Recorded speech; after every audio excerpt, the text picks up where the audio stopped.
Ito guys, na-assemble na natin at ititest na natin itong ating ring light with CP holder.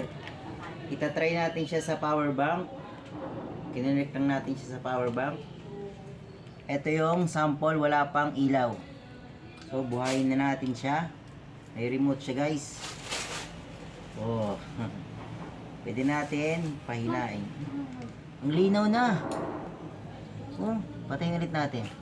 Oh, ayan oh. Ayan guys, parang noisy na yung video, parang may kumukuti-kutita, pero pag binuksan mo nito, oh, wala na siya, malinis na siya guys. Kaya kung gusto niyo rin magkaganito para yung mga video niyo malinaw kahit yung mga cellphone niyo ay low end lang, bagay na bagay sa inyo to. Lalo ngayong Pasko. Ano pa? Add to cart nyo na! Woo!